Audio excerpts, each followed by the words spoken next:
politico-economic development which have marked the global world in recent times have reignited a new consciousness as to how to define a new world order and chart more constructive ways of fixing things.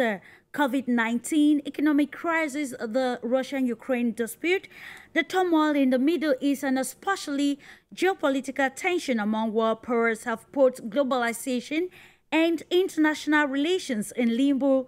Amidst the chaos of today's world, where global crises loom larger than ever before, the pillars of globalization and international cooperation tremble on unstable ground. The major changes occurring at the global world have therefore, global level have come with a ripple effect.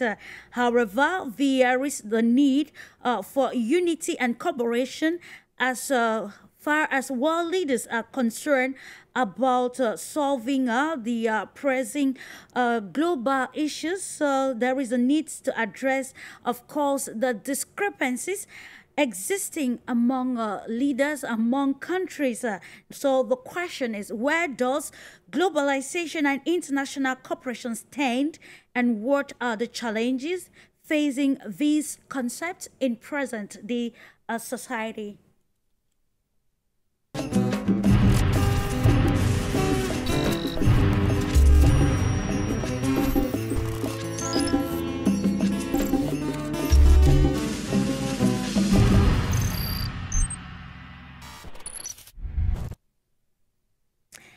Welcome to you again, ladies and gentlemen. Just tuning in. This is Global Insight on the Pan-African Television for you, Media Africa. Today, we want to look at the concept of globalization and international relations or cooperation in contemporary society, where the world is facing a lot of crises ranging from economic, social, and political as well as geopolitical crisis as underlined in our preamble. We can cite the health hazard that was brought about by the advent of the COVID-19. We're also looking at the present crisis in the Middle East, and of course the dispute between Russian Federation and the Kyiv government. So we're looking at the involvement of the global world and seeing how these crises and these obstacles and many more have affected or challenged globalization, which has been hailed by many to have the propensity or the probability to connect the global world.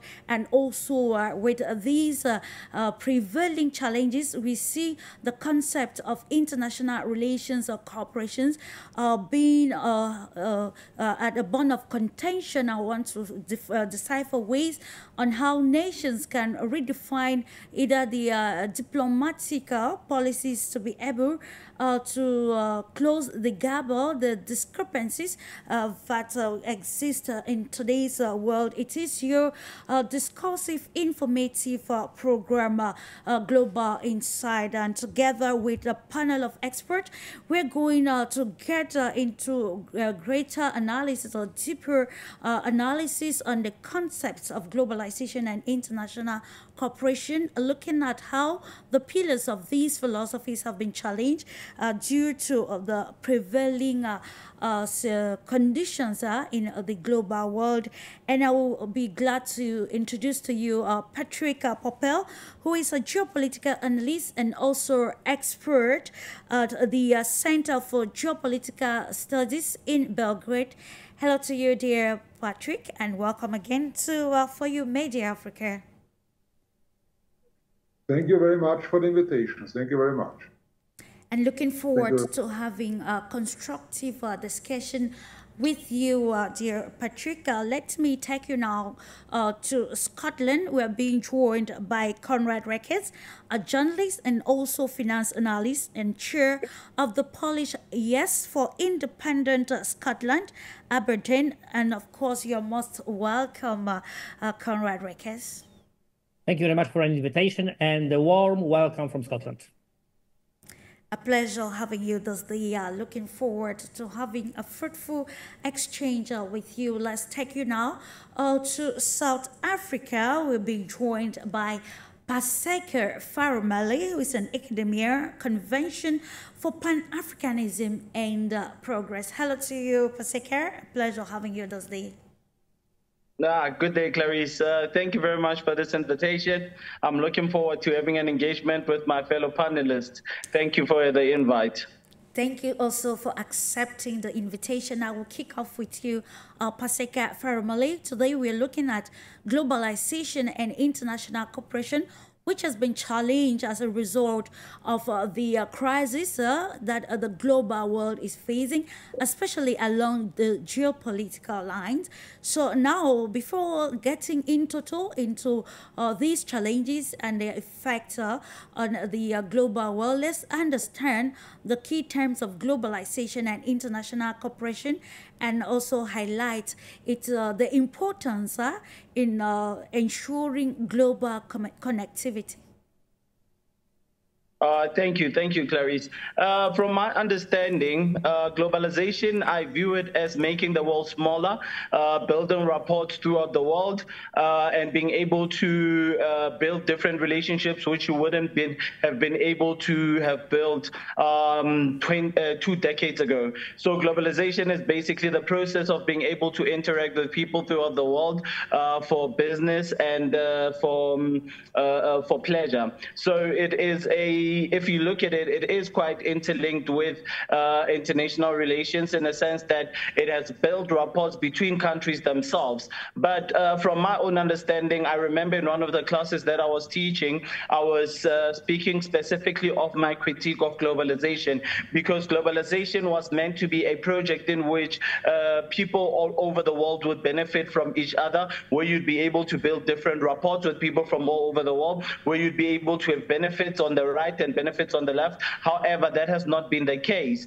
And that is a huge critique of globalization that I hold until this day, because globalization has led to an exploitation of countries, of continents such as Africa. Globalization has resulted in reports that are pretty similar to those of, in reports, actually not reports, pretty similar to those of colonization and etc. and neo-colonization. So it is it was meant to be such an amazing thing in which different places of the world would be able to connect simpler through the use of technology and etc. However, it has turned into something that is very problematic. As you can see, a lot of people also hate it because of how they have to occupy their spaces with people from other parts of the world. Specifically, if you look at how England has recently signed an agreement with Rwanda, which will send people who come from different parts, what they regard as foreigners from different parts of the world,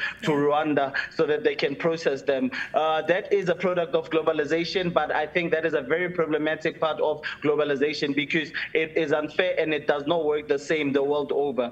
I hope that I did speak a bit to what you were asking, Clarice. Okay, yeah, of course, thank you for the introductory statement, which you highlighted some sort of problematic that we can get to better understand in the course of the program. And coming to you, Conrad, I haven't listened to the definition of globalization and, of course, it's the stakes of globalization in today's world. I want to get your viewpoint on the present or the current stakes of international or global cooperation, and of course how it is being affected by the ongoing crisis in the global world. Yeah, first of all, I would like to agree with PASEKA that, of course, globalization has been presented to the human audience as something, well, not even neutral, not even the only logical solution for the international cooperation problems, but it was also presented as something from the definition, from the very beginning, only positive. And, well, we shouldn't be surprised that these arguments have been used as globalization in the real life, like we know it, was just a logical consequence of liberal or neoliberal approach. Of course, the very basic of globalization is comparative advantage theory, like already David Ricardo has written. So that all the nations could not compete, but make some kind of comparative cooperation and only earn from the international trade, let's say like that.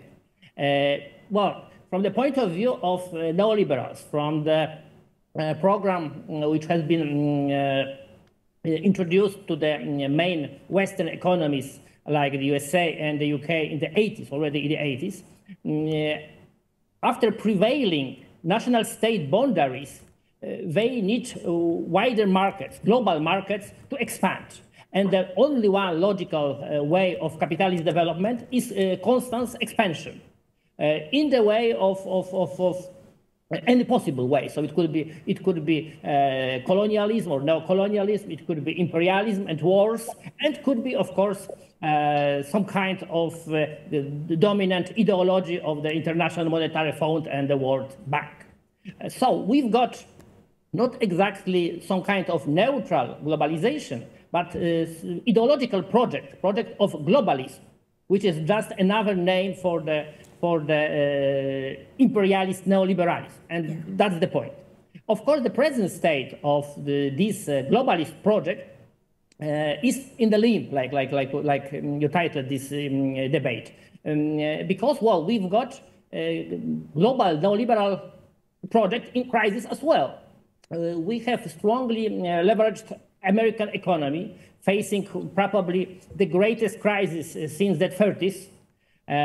We've got very sensitive global chains of supplies, which are at permanent risk because of the wars, because of the regional conflicts, which are already here or could appear at any time. So this globalist project is in the, well, point of change, I would say, because of course it could finally victories, it could finally challenge, it could finally prevail all over other ideas of the world development, or it can face the resistance all over the world. It can face development of national states and national economies again. It has to face strong opposition from the side of, for example, BRICS governments and BRICS economies. So I think it's a very crucial moment in the history of humanity, because in the next couple years, not even decade, but even a couple years, we can see a completely new world, with ending unipolar American capital hegemony. We can see the world multipolar one, and we can see and we can face a completely new shape of the global economy we can still cannot imagine, because, well, let's remember, it's easier for the people to imagine end of the world than the end of the capitalism. Okay. But probably we will see it very soon. All right, indeed, when it comes to the changes happening, there is need to revisit, of course, some of the criticisms which were advanced by some pundits pertaining the concept of globalization, as they held that it only benefits countries or economies that are already established, and of course that can actually exercise power over weaker countries. Now with this concept, Patrick, we looked at since the advent of the COVID-19 and the present crisis, especially the Ukrainian crisis, and the current crisis or turmoil in the Middle East, among others. Where can we actually place the concept of globalization and international cooperation amidst the changing global dynamics, and of course all the controversies surrounding the global world now? So I think all these crises show us that we are living in a global world, but this global world gets new borders. This is very important. We see this in COVID-19. The border was closed. You need some tests, some certificates to go for a travel. The people were also arrested in their homes in the lockdown. Yes, so it was a world with borders, not with liberty. So, and I think the globalization model of the USA, because this is the biggest global player in this globalization project, so was ended in the February 2022, because in the beginning of the Russian special operation in Ukraine, we can show that we can see what's happened. So it is a new iron curtain between Europe, the European Union, and Russia. And Russia have also many friends, and we can see that many things are changing. The BRICS example, it's a model of global global partnership, but it's not the same what the USA like to have when they say globalization. About the COVID-19 crisis, we can also see this power of this World Health Organization and also what they are doing. So these are very, very strange organizations for our century. We don't need this. We don't need a World Health Organization. It's not important to have this. And also, I will talk and will say about the United Nations Security Council. You know, there are only 5 members inside the council. They have a permanent membership. And now we can ask, why is France or the British inside this council? Because yes, Russia is a part of this council. The USA, yes, also a big power, and China. But why the French and the British are inside? They are losing ground, and they are. We can see what's happened with France in Africa. Yes, so really we need a new concept for this United Nations Security Council. Very important. And also we must ask, why is the place for the Security Council and the General Assembly from the United Nations in New York? Because why is New York now the capital of the world government or whatever? And also because it depends on the dollar. It only depends on the dollar. The Security Council and the General Assembly of the United Nations are in New York because the Wall Street is in New York. But I think it's better to have this council and also the assembly in maybe Vienna or in other neutral states. Why they must be in the USA? So we have very different situations now. Yes, we have this globalized world. It's working now. Yes, we are living in a globalized world. But we have new borders. We have new partnerships. We have new organizations. And I will finish to say we had also a security conference in Vienna. Also, KORAD was a member of our conference. And we get the result of our conference. We need also a totally new security architecture. So we must see if it's necessary to have these United Nations in this format, what's working now, or it's better to have other architectures for security, for political partnership, whatever, and also for economy.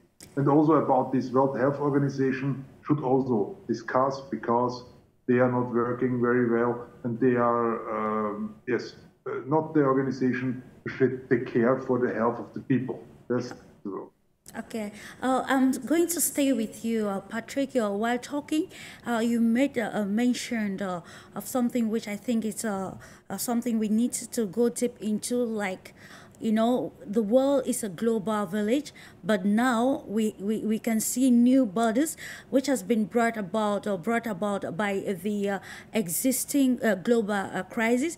And also, while Conrad was talking earlier on, he highlighted that globalization was a concept that was brought forward to see how countries can actually gain competitive advantage over other nations in the global arena. So the question is, from all of these advocated opinions, we can see for sure that the quest for power and control have led to the creation of these new borders, of course, and expose maybe the negative part of globalization that the world did not actually envisage when this concept was brought to the limelight. So the question is, how can we now work in this new world of multipolarity? Because we cannot be talking about a multipolar world and then still talking about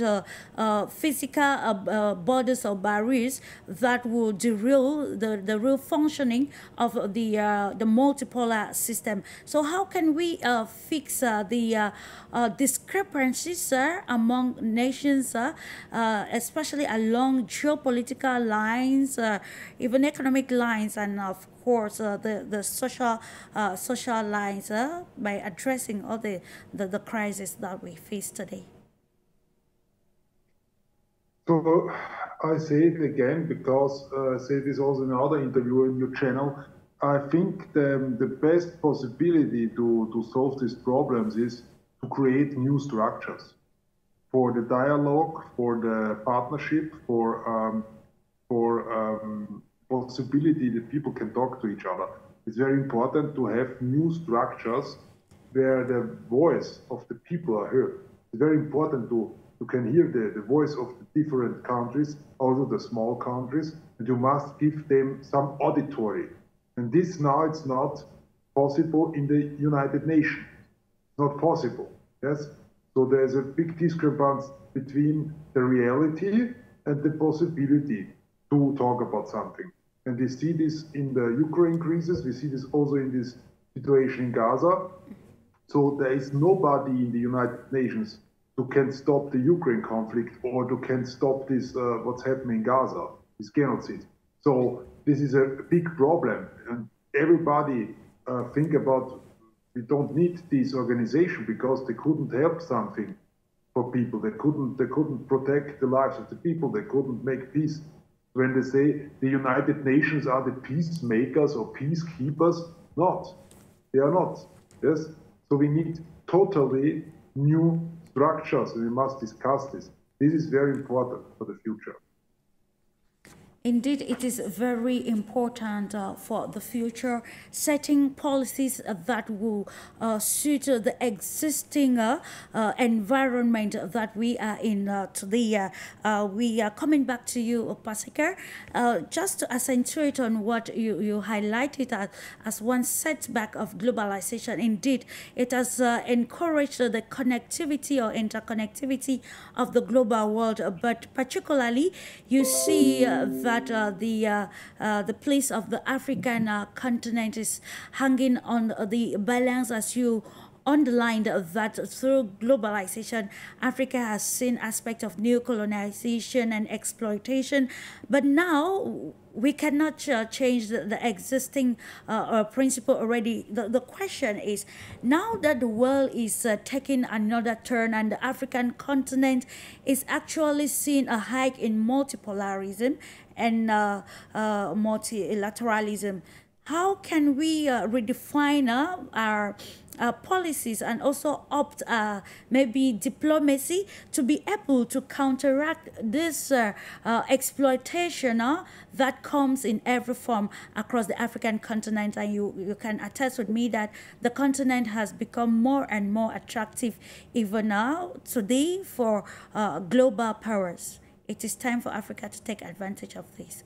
How can it do that? What are the parameters? Thank you very much, Therese.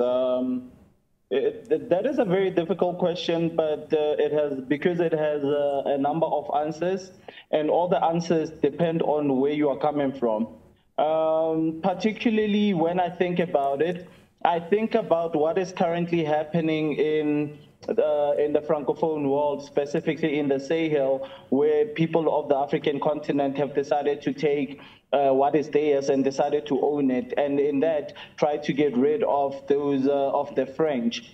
One of the colleagues mentioned something that is very important, that France is consistently being left behind, and by the rest of the superpowers of this world, being Russia, China, the United States. But I think that is not just a French problem, it is a European problem, a Western European problem in general, because I can promise you now that the UK does not necessarily have the ability to compete with China, and that is why the USA is seen as such a superpower, and NATO cannot afford to exist without the USA. So basically what I'm getting to is that it is a very difficult question because of what is currently happening throughout the world. The superpowers of past are not the same superpowers right now. And for us to be able to succeed as a continent is to make sure that we leave these superpowers of past, because these superpowers of past, specifically the colonizers such as France, such as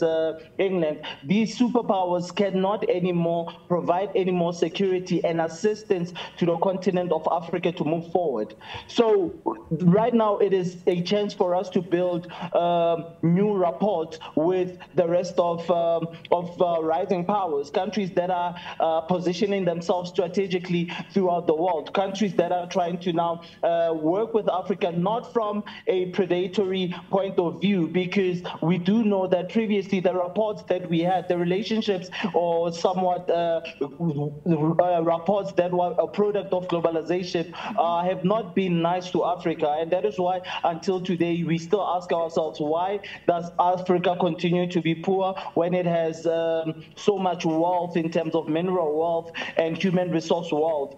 If we are continuing to ask that question, it means that we have not understood how much the relationship with the current powers or the powers of past has actually negatively affected Africa and continues to affect it. So going back to your question and aligning it with my first point, we need to be able to do what our colleagues in the Sahel, our Francophone friends have been able to do, and to get rid of those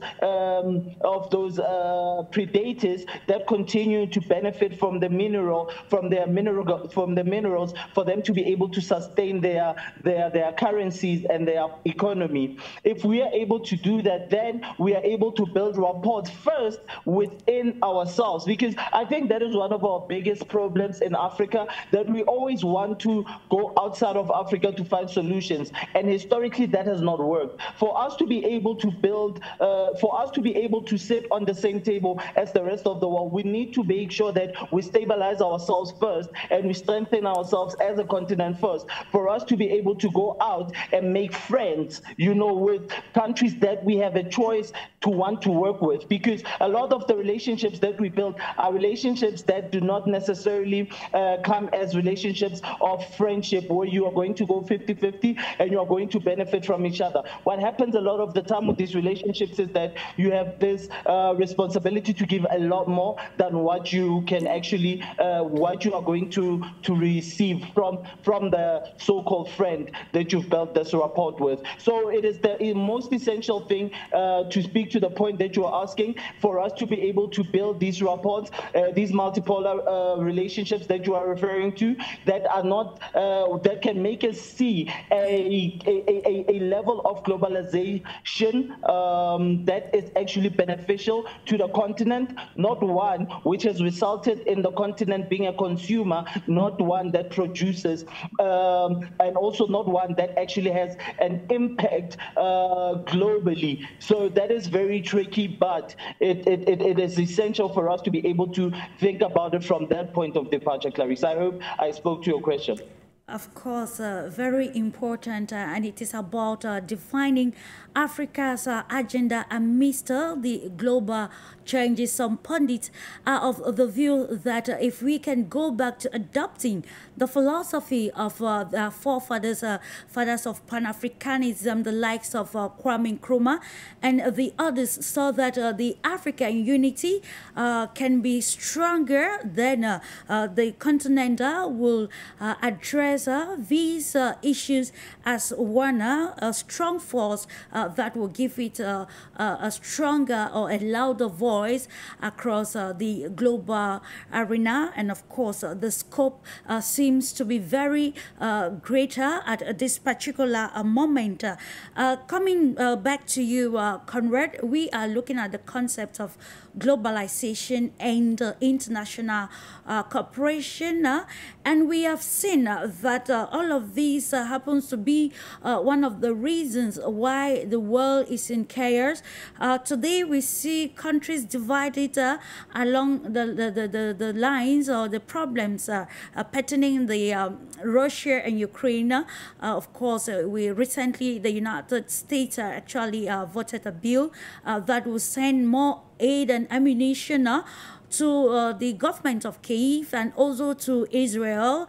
And of course, these concepts we are looking at were created by mankind for what reasons, what we are already discovering in the course of the program. Now, you know, the recent geopolitical tension and even the crisis in the Middle East and elsewhere, Africa and the global world at large have come to expose the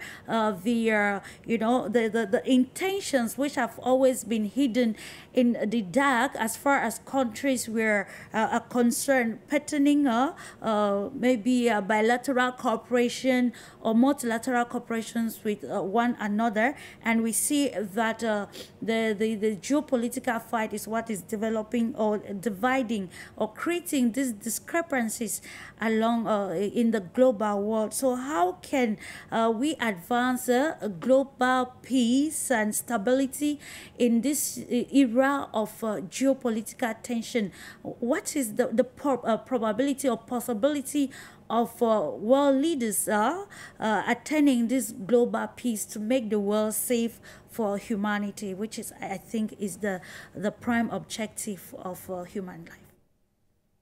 Yeah, I think that we can now see exactly how interconnected are regional conflicts. So we can consider war in Ukraine, Zionist aggression against Gaza, tensions between the USA and China about Taiwan. That's as kind of local regional conflict, but in fact they are strongly interconnected.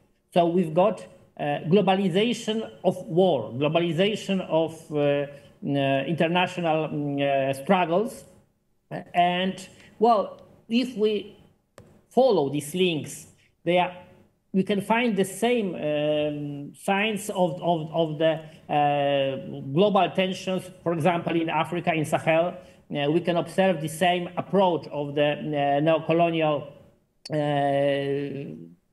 former empires towards the former colonies. We can observe, for example, American policy of deciding who African or Asian and especially South American countries could cooperate with.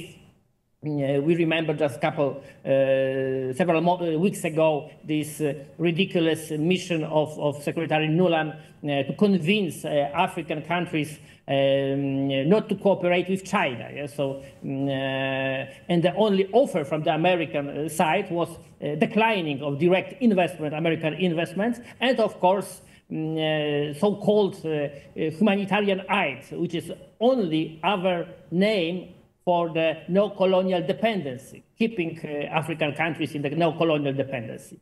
So with all these realities, we can find that revival of national economies and national states, of course, is the first step to the normality and to the multipolar future world we can think about. next step, that would be some kind of multi-regional cooperation. Some we can observe, of course, in some parts of the world, but this multi-regional cooperation is, of course, still pressed, and it makes it very hard to achieve such a level of cooperation, because there are still very strong influence of neo-colonial, imperial, former superpowers. And we can observe it directly on the African example, when any kind of continental cooperation and a kind of an attempt to build some kind of institutional cooperation between African states is sabotaged by France, by the United Kingdom, and by the USA. And if I cannot do it in the diplomatic way, they can, of course, use some kind of economical, financial push factors against that. They can use their influence in the International Monetary Fund, and if they have no other choice, they make just another coup d'etat in the African country. That's how they always work for decades. So, of course, multi-regional cooperation is absolutely crucial for the future multipolar world as well. But first, we have to and all these elements of the neo-colonial dependency from London, from Washington, from Paris, and from other Western capitals. And another, of course, important element is what has Patrick mentioned, that we have to think if we really need this transnational organization like WHO, like FAO. So, we have organizations which are not responsible for of anyone. They can decide about our health, about our food supply, about our living conditions, and they are ruled only by the global elite of the global financier, strongly related to the international global banking system. And, of course, to the main superpowers. So, yes, we have to think about new international global structure of the national states and multi-regional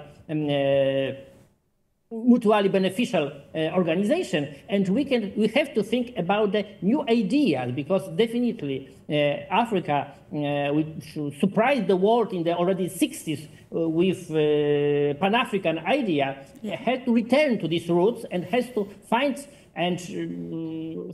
own way, find own new African idea. That would be the very important move towards multipolar world in the global scale.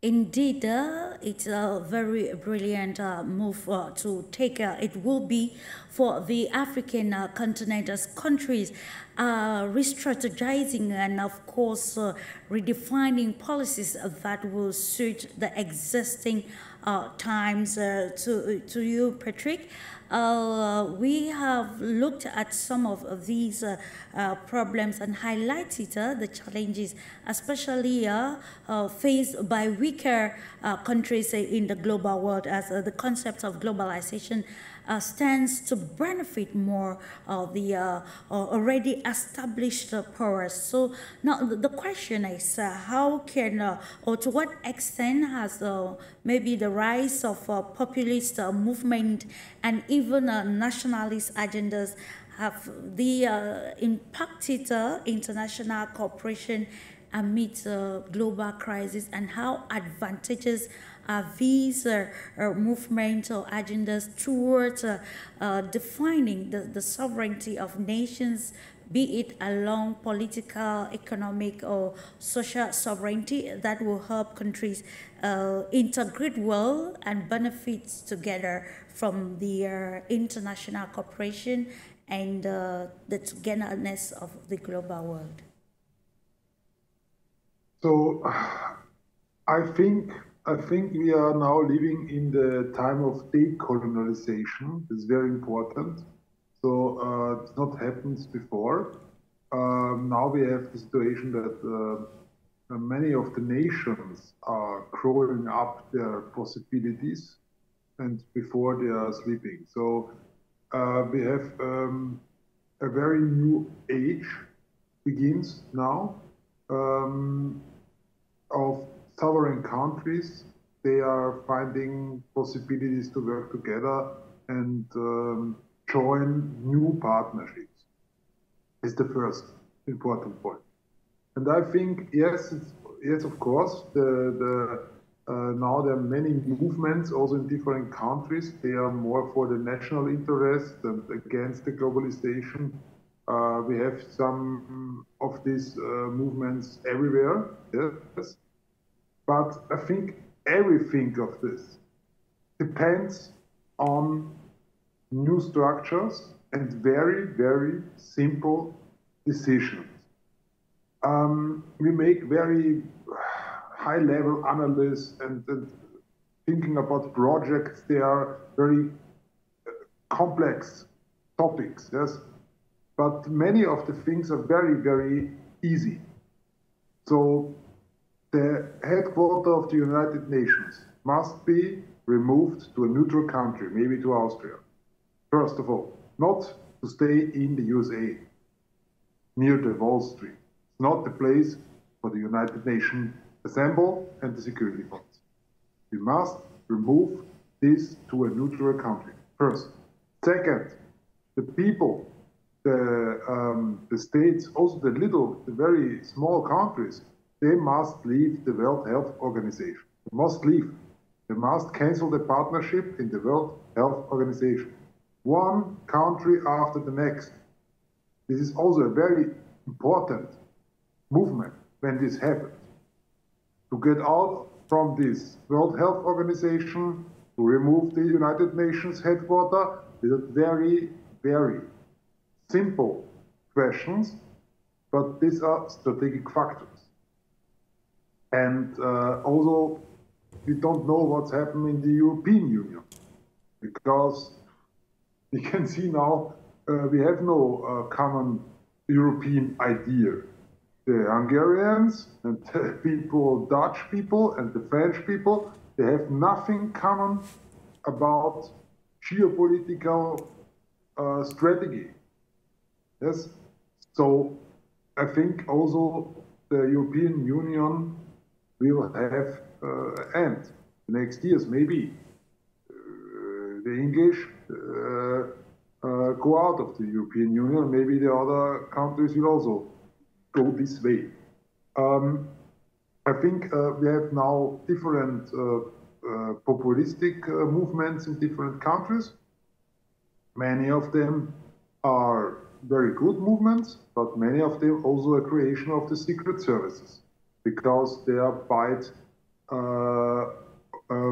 oppositions. Yes, so you can see the very worst situation in Serbia, but also in Germany and Austria.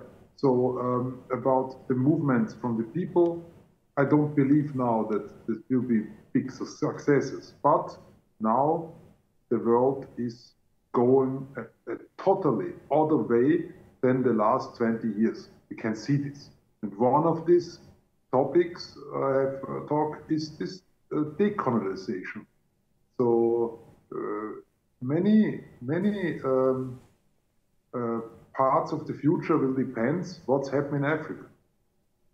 So because about the resources, very important. Mm-hmm. So I think we must make the focus first of this decolonization, and then we can see in which way the world is going. Thank you so much, Patrick. Just to remind those tuning in that this is Global Insight. And for you, my dear Africa, we are looking at the concept of globalization and international cooperation. And of course, how these concepts have been put on a balance or live in limbo as a result of the present interconnected crisis. And of course, how can we bring solutions to these problems and make the world benefit from the advantages of an interconnected world. Coming to you, PASEKA PHARUMELE, we are looking at this globalization, and it was for countries to benefit from being in a good relationship with the others. So now the question: how do you think countries can balance the need for global interconnectedness, beg your pardon, through this concept of globalization with the rising concern of protecting national interest and sovereignty? You know, if you see the Sahel region, the Sahel nations taking the bold step to leave the ECOWAS and to redefine principles that will guide their or policies that will guide their nations from today and in the years to come. It's because of the fact that they want to protect the sovereignty of the nation, and of course this relates to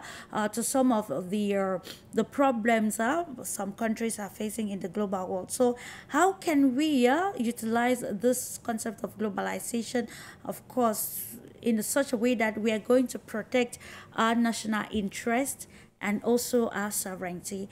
And of course, the relationship will be win-win and of course beneficial for all parties involved. Thank you, Clarice. Thank you for that, Clarice. You know, it is a very difficult thing to do. And the reason why I believe that it is very difficult to do is because globalization tends to have an effect on a country's sovereignty, especially depending on which country it is and where that country is located. That is very key, because the reason I say that is that the same World Health Organizations that the colleagues have been speaking to, they've shown themselves that they are able to attempt to override a country's sovereignty by speaking to certain rules and regulations in that country and etc. We saw it again, and we continue to see it with the ICC, International Criminal Court, who it decides is a international criminal that it needs to arrest or to rule on.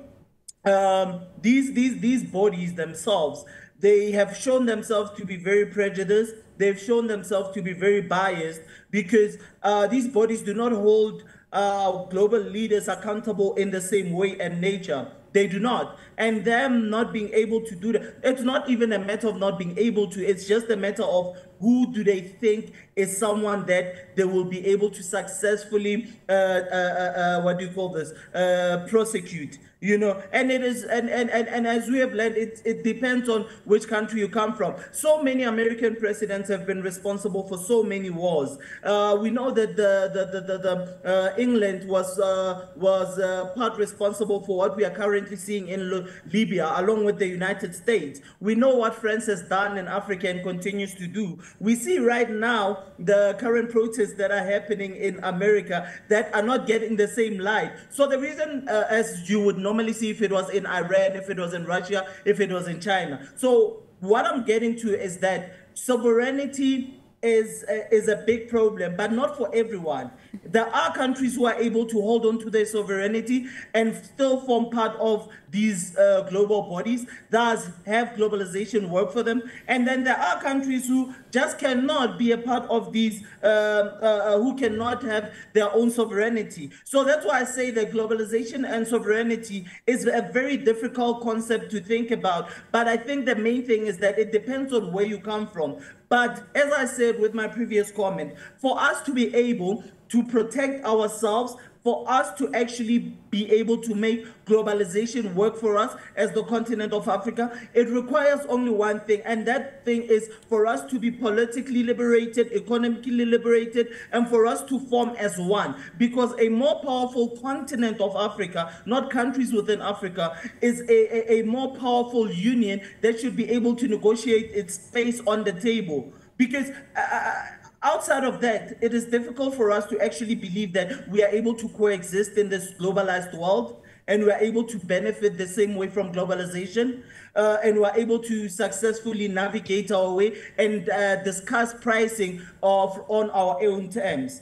It's a matter of power. It's a power dynamic at the end of the day, and that is what is a product of globalization, Clarice. I hope I spoke to your question. Absolutely, of course, PASEKA. And in the same perspective with you, Conrad, when we look at all of these setbacks of globalization and international cooperation, we begin to look at international institutions. The United Nations Security Council has already been underlined by Patrick, and we heard the ICC, and let's look at the International Monetary Fund and the World Bank. In what ways have recent global crises highlighted the shortcomings of these institutions in fostering effective global cooperation or international relations and giving importance to the concept of globalization?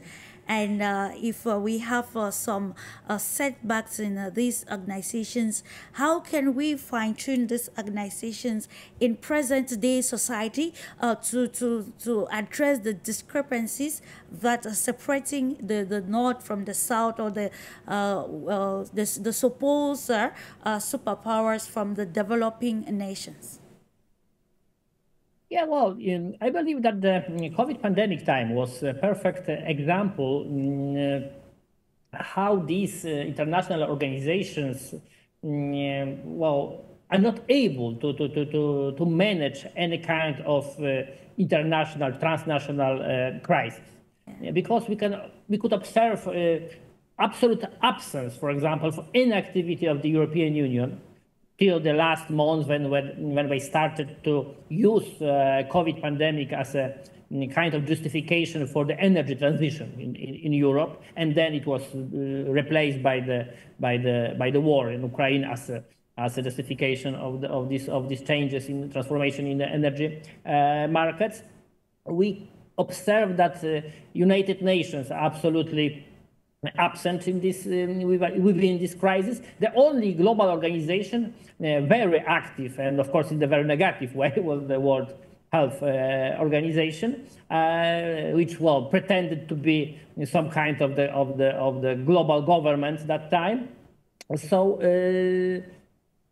yeah, well, from the purely practical point of view, we observed during COVID pandemic that only national states could face any kind of crisis like that. Of course, we've got two examples in Europe how it should be done. So Belarus and Sweden, who was the only two states in Europe who avoided all this pandemic absurdity.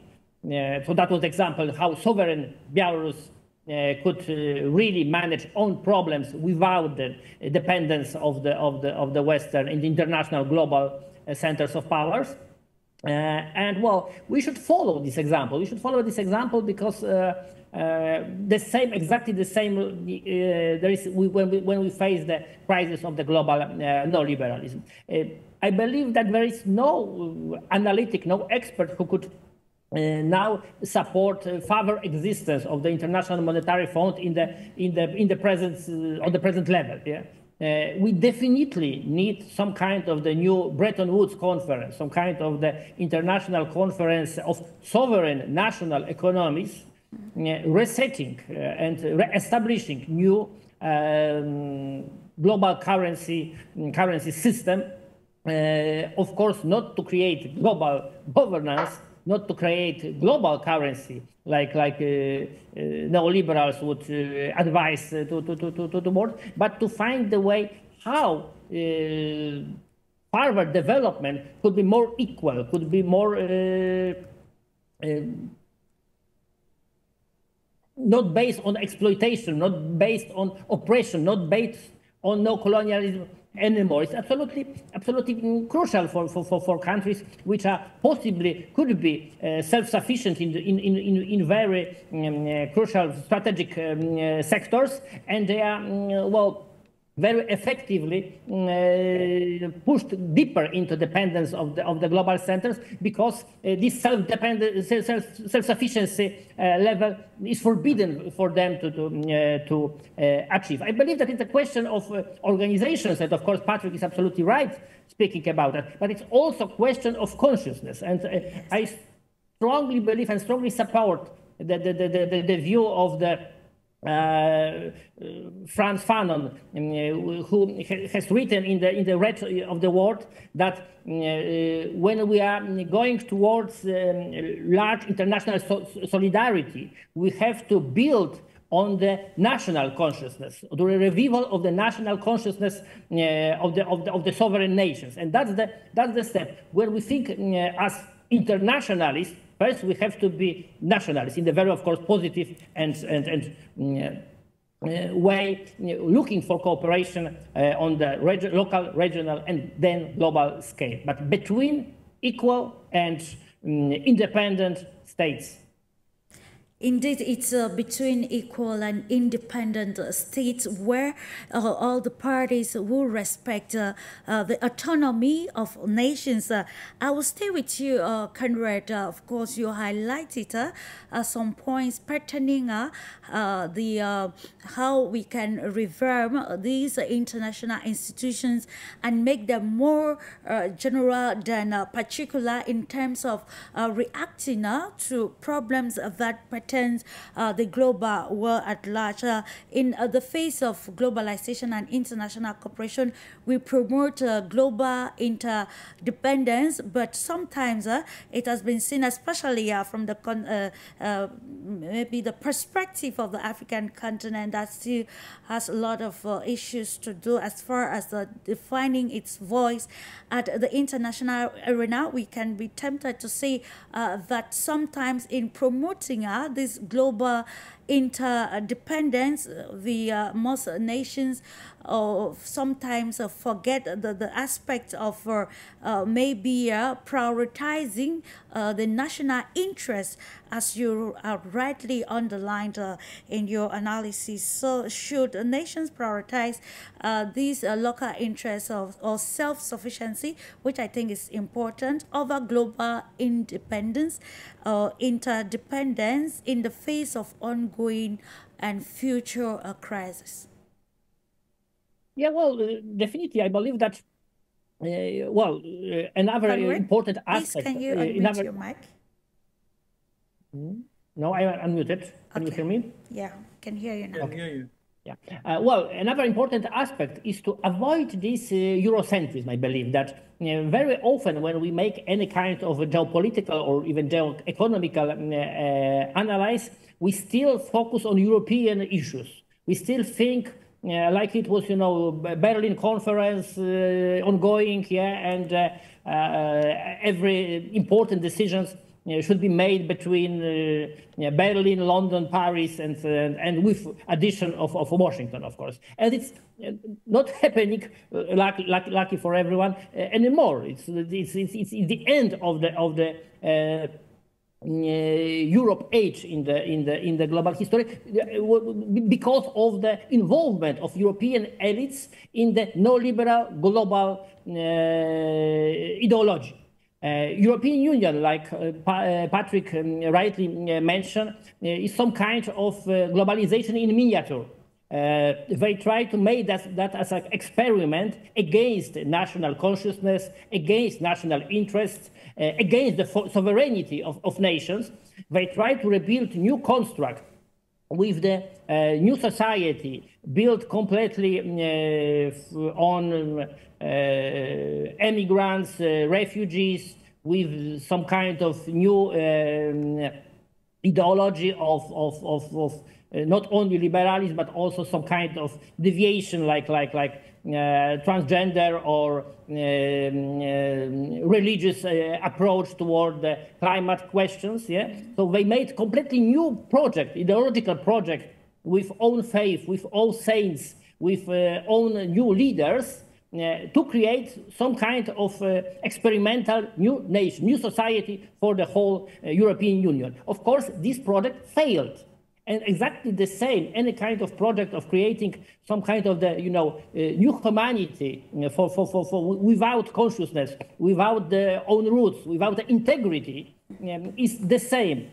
It has to fail definitely, and especially that's a kind of false ideology, of course, because we can observe that in the Western economies. I living in the United Kingdom, I see exactly where it's going to. they still treat, for example, Africa as a just source of the cheap labor, and of course of the source of the resources. The France politics is exactly the same. They need Sahel, they need influences in Africa only to get uranium and any other resources just grabbed from this continent.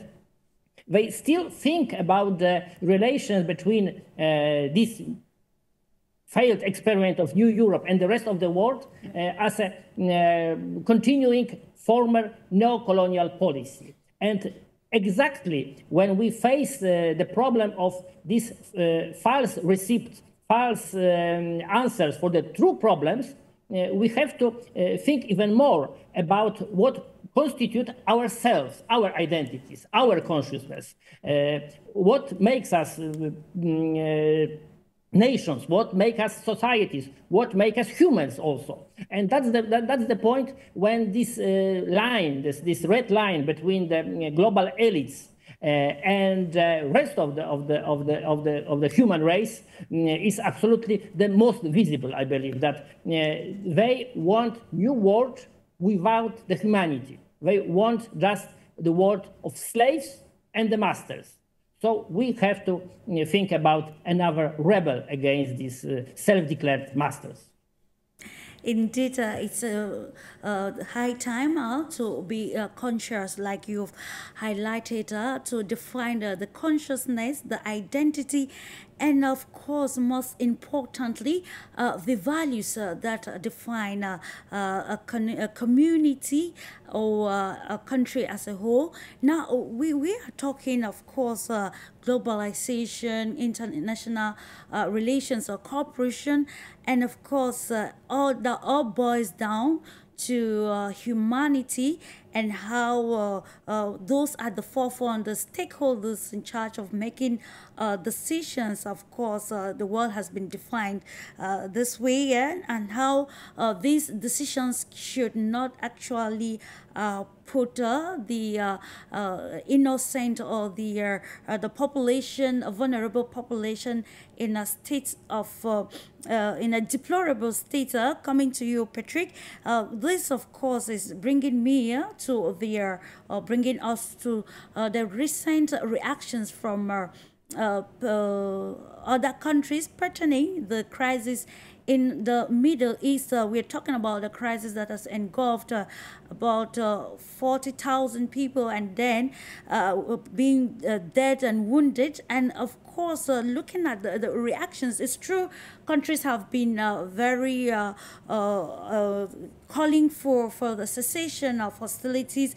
But then when we see a nation like the United States voting a bill to send arms to these countries at war, we begin to ask, of course, the question of how geopolitical tensions and power dynamics between major global powers have affected international cooperation in addressing ongoing global crisis and the place of humanity in all of these happenings. So with all this already a reality, again, what is the feasible thing to do, especially as far as the organizations or major stakeholders are concerned, to address these decisions which largely are taken by a collective elites that have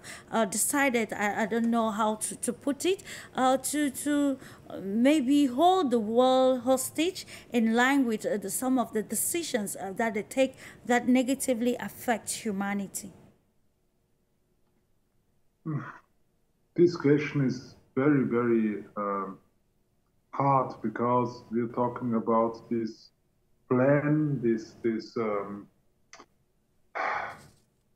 movement of the United States. They are like to control everything on this world, and they are involved in every conflict.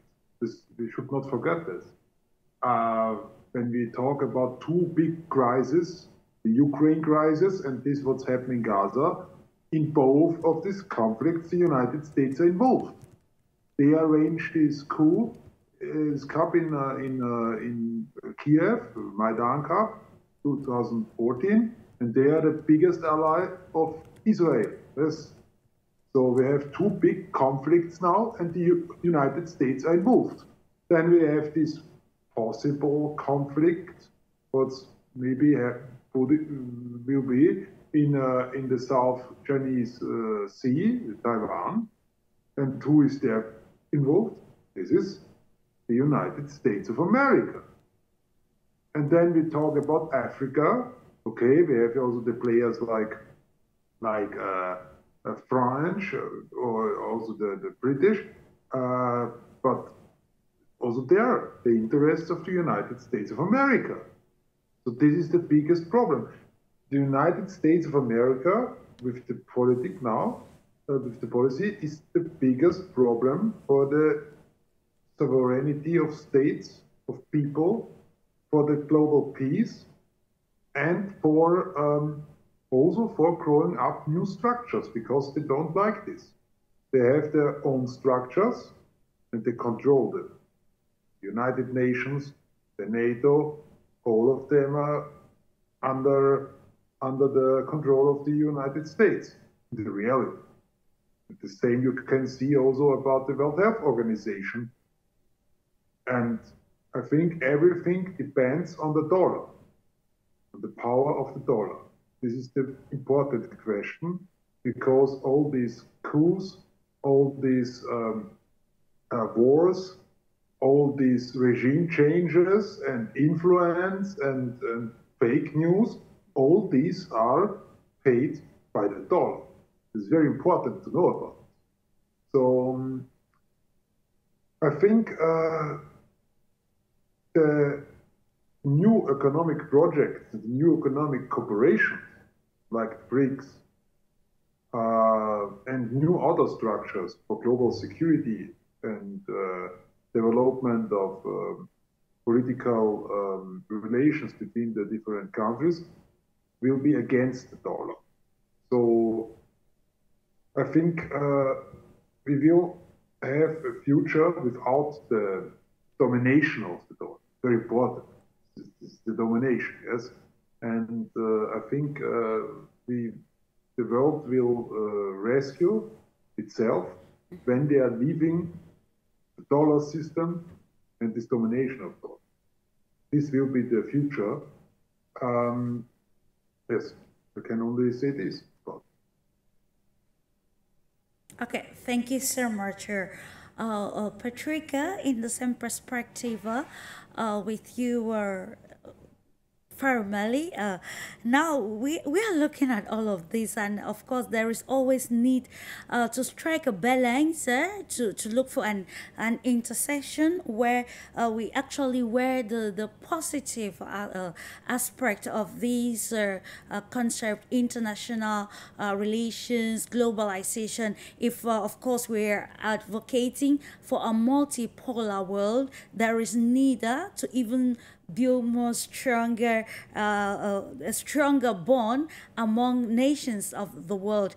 But each country has to be intentional and, of course, advocate national interests that will make it benefit from this. But this is actually still a challenge in present day Africa. PASEKA, PHARUMELE. And now, in the quest to reconcile the benefits of globalization and the risks of the risks of globalization. Risks includes pandemics, climate change, geopolitical tension, and the infringement in people's sovereignty. And the benefits will also include the economic growth, things like cultural exchanges, and you can name the rest. So where is the place of Africa as far as defining this line of intersection is concerned? I want us to draw particularly, PHARUMELE, on the point, the place of the African Union in redefining strategies, in standing in one accord while addressing issues of international interest, that will automatically benefit the continent? Thank you very much, Clarice. You know, to Please, a can you point, I think unmute that your I mic did. up, Seka? I don't know. I'm unmuted, Clarice. Can you hear me? Sure, Okay. sure. All right, all right. So I think I did somewhat speak to this earlier when I was trying to speak to the solution and the way forward. I think if we want to make a multipolar a globalized world, a functional and a successful one for Africa, we need to look at things such as BRICS and the potential of BRICS and how much BRICS has strengthened its members socioeconomically, globally. Because the formation of bodies such as BRICS will make us have an ability to argue against bodies such as the IMF, the World Health Organization, because as we said, that these are Western-run bodies that are they are used as proxies actually by Western countries to be able to sustain their own observation of developing countries. These are bodies that are used to also control how developing bodies, developing countries are supposed to move in terms of how they're supposed to attempt to develop themselves through their loans. And we know that these loans have often been proven to be very problematic. And that is why I say that something as BRICS is so important, because it actually does speak to the problems that are created by bodies such as the IMF and the World Bank. And I think if you go back to read why BRICS was created, it was specifically for that. So basically what I'm getting at is that alternative relationships are the best option for us to actually enjoy globalization. And that is a positive, I believe, of globalization in itself, because what it has done is that it has shown us that there is alternatives. There are alternatives out there. You have the ability to work with alternative countries instead of those countries that were imposed on us for a very long time. Yeah. You know, it has shown us that you are able to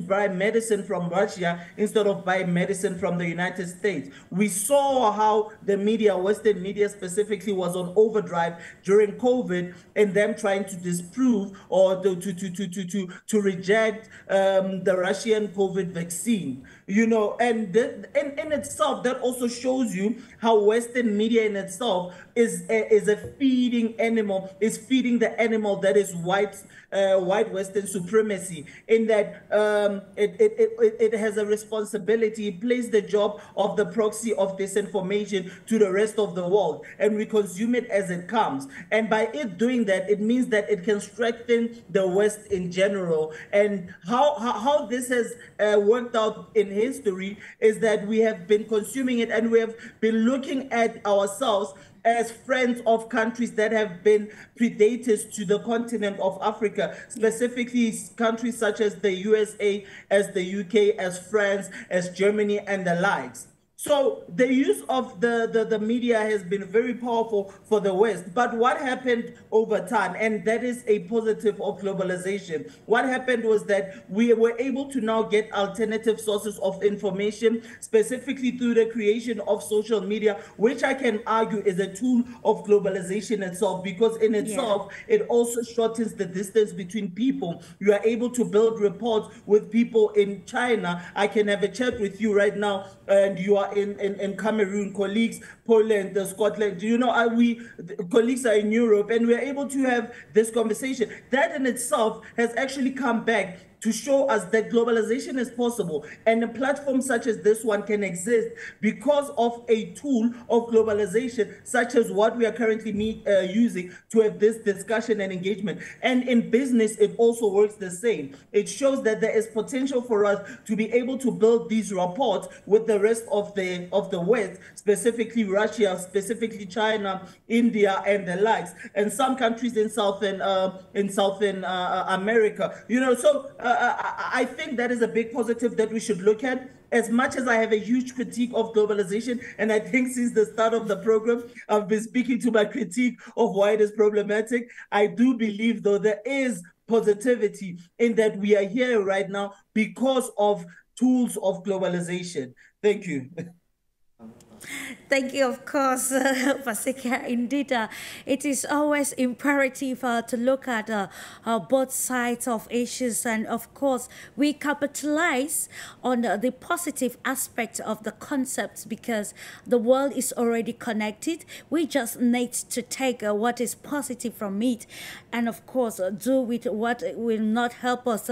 And we can see that it is thanks to this globalization that many countries in Africa have come to the realization that in spite of being independent, there are still a very dependent, patterning some of the colonial policies which were actually impacted on the African continent, and that's why we see today a revolution. That's why we see today a renaissance of a new mindset and new policies across the African continent. And I think it's also high time for African diplomacy to take another dimension to be able to benefit, of course, from the 21st century globalization, from the 21st century multipolarity. Now, coming to you, Conrad, let's try to understand, you know, when we talk about this concept, we want to look at how, you were the one who pointed out that we are trying to move from the unipolar world to a multipolar world. And some critics are still of the view that though the world is seems to be unipolar, and that multipolarity is also going to be very fragile, because as it stands with all these geopolitical confrontation, competition, and even the maybe cultural differences and other vices affecting the entire world, the world seems to be more fragmented, bringing a question mark if the state of the current state of global affairs is an indicative shift of a paradigm from, you know, a multipolar world to a more fragmented world. Yeah, well, that would be absolutely very right. Problematic indeed. Yeah. Yeah, if not our experience, especially from the last 3 decades, there was no time, no period in the history when so many wars have been provided by the Western powers in the reality of the so-called end of history, triumph of the Western so-called culture, but in the same time, they always need enemies, especially American hegemon needs enemies to be attacked everywhere in the world. So it was absolutely unstable world, even being unipolar. That's the fact. So no one can deny that. So any transition from that could be imaginably better than this condition of the permanent one-sided aggression from the United States and the allies. So first of all. Secondly, well, from the global point of view, we can remember as well that the world of the bipolar stabilization, world of the Cold War, was somehow much less fragile, much more stabilized than the one we know now. So now the moment is not about creating some kind of new balance of powers, It's not a kind of that, for example, China will replace United States as the global hegemon. No, that's not the point. That's not the purpose also of the Chinese policy. We don't want now, or we don't need that balance of power. We need power of balance. That's the point. And multipolar world is, of course, very hard to be described now. It could have very many faces, many possibilities how it appears. But so for now, we know that we are in transition, but we are not exactly sure when we are going to. So that's the point. And well, yeah, absolutely, I agree with PASEKA about the positives of global interconnectivity, because it's the very important aspect of the cooperation against globalism, neoliberal imperialist globalism. I always remind that that was the Vladimir Lenin who said that capitalists themselves sell us the rope we hang them on. So that's the point, yeah. So yet it's still up to date sentence. So yes, we have to use these tools. Well, another example on the economical level is China policy. China is absolutely beneficent of the well understand globalization. Yeah?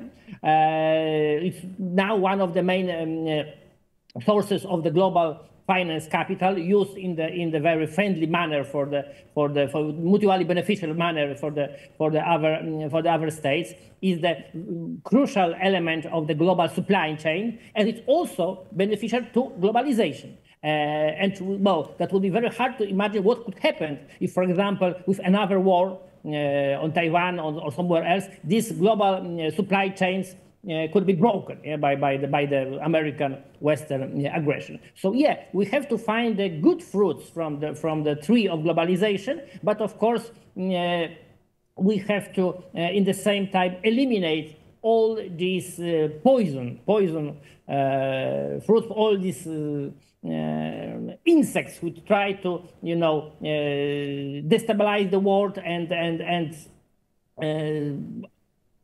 destroy any thinking about the mutually beneficial cooperation. Let's remember, they want domination, they want hegemony on the ideological, financial, and geopolitical level, and we couldn't accept that. We need cooperation, not domination. Indeed, we need cooperation and not domination.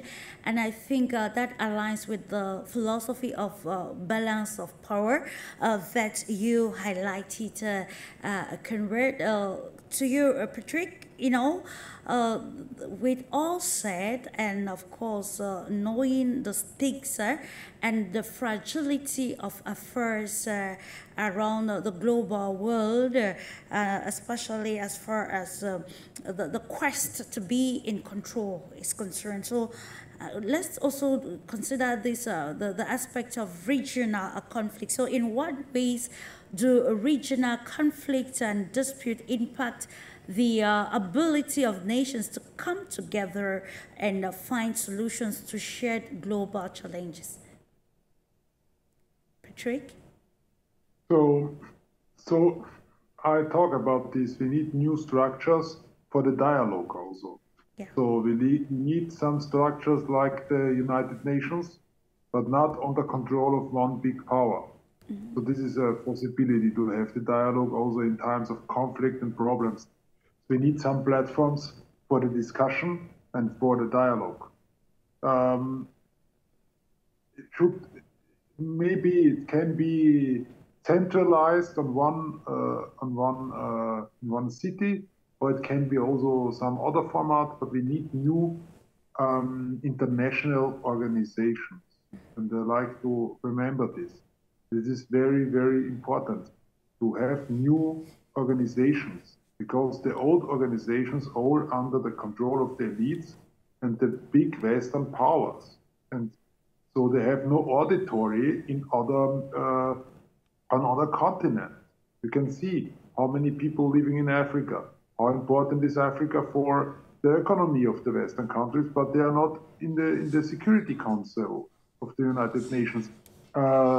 as a permanent member, yes, but they are not inside, or India, yes, and so this is not the format for the dialogue between the big players of the world, and Africa becomes big player now, and also we have the situation what's happening in India. We have new countries, they are joining the BRICS, they also will be more powerful than before, and but they have no place in the Security Council of the United Nations. So we need new structures. They are working without this hegemony from America and the dollar, and we need also on different levels. We need different structures. Yeah. It's good also to have some organization for the welfare of the people, but it should be not the World Health Organization. Yes, this is important. So we need new structures on every level for this cooperation between the countries. Okay. And this will be the solution. It's a question of structures and organizations. Okay, thank you so much, Patrick. We'll be ending this session with you. PASEKA PHARUMELE, United Nations Chief Antonio Guterres once said, and I read, the divergence between developed and developing countries is at the root of the geopolitical tension and lack of trust that poison every area of global cooperation, from vaccine to sanctions to trade. And of course, the question is, conversant with this, what practical dispensations do you think can be used to widen this gap existing, to bridge the gap, I beg your pardon, existing between the developed world and the developing world? And of course, to make the world a safe place for humanity while promoting the dogma of a safe haven for humanity. PASEKA? Sorry, yeah, there I was muted. Sorry about that. The first thing that needs to happen, Clarice, is Western imperialistic powers need to be moved away from controlling African countries. Specifically, the USA has so many bases the world over, military bases, that is, the world over. And that on its own speaks about the USA's control of global politics and discourses.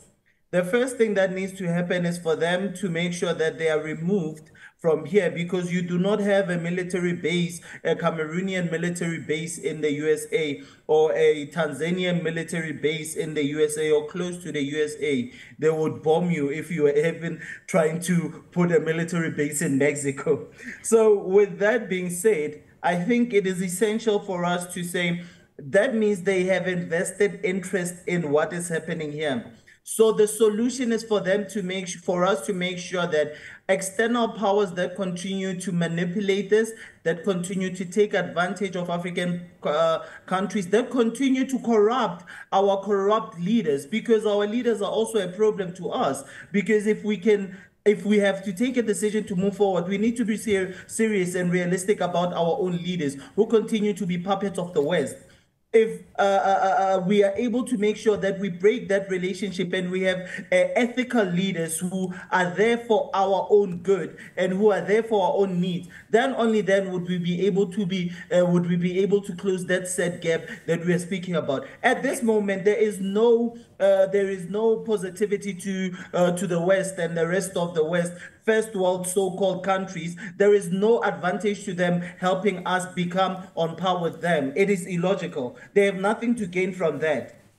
So if they have nothing to gain from us being superpowers such as the way that they are, then we cannot expect them to be somewhere or anywhere near us to help us to elevate ourselves to a better socio-economic and political space. So that's why we need to make sure that we deal with ourselves first, deal with our own leadership first, and then only then would we be able to get on the same wavelength with the rest of the world.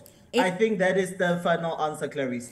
Indeed, it's about getting on the same wavelength with the rest of the world while enjoying the advantages that come with an interconnected world, with interrelations or international relations, it is imperative for countries to strategize and, of course, go to the table of the international arena with a strong strategy that will, first of all, foster the interest of individual nations, protect sovereignty, and ensure economic buoyancy while they interact with other nations.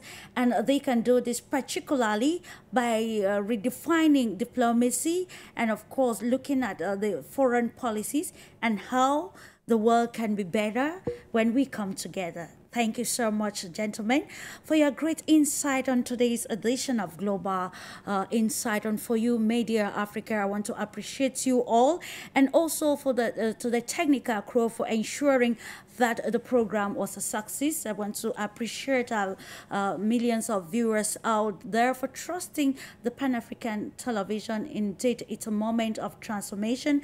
And remember, it's another view of the world. And by so doing, through this educative information and discursive programs, we can make a milestone to make the world indeed a better place. Do have a lovely time in the company of our transmissions.